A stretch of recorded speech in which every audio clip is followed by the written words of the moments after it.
will for his own will. When Jesus was in Gethsemane, that was when the loudest worship was heard on earth. Father, if it were possible, let this cup pass me by, yet not my will but thine.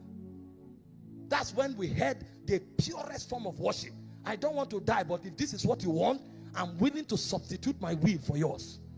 That's why the first time the word worship was used in scripture, it was in Genesis 22 verse 5.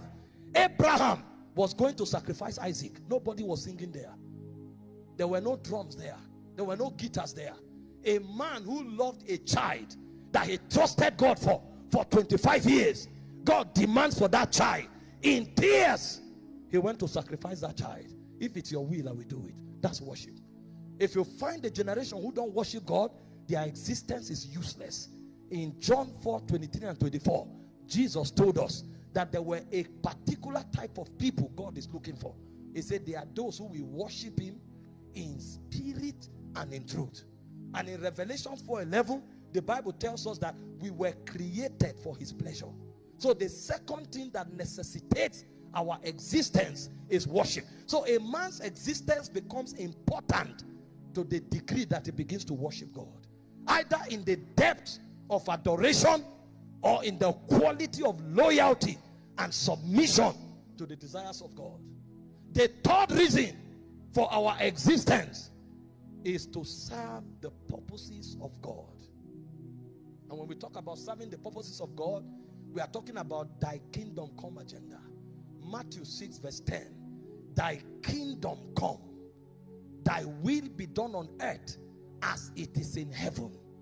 If you are on this planet and you are not part of those who are establishing God's will anywhere you find yourself, no matter what you are called, they can call you president, they can call you senator, they can call you ambassador, they can call you bishop, they can call you prophet, they can call you apostle. Your existence is useless.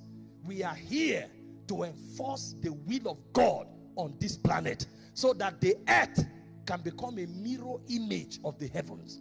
When he created Adam and put him in the garden, Genesis 2 from verse 14 to 15, the Bible said he kept him there to dress it and to keep it. This is where priesthood and kingship comes in.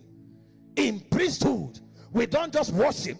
In priesthood, we legislate and litigate. So it's like a court session where we enforce God's purpose through spiritual litigation.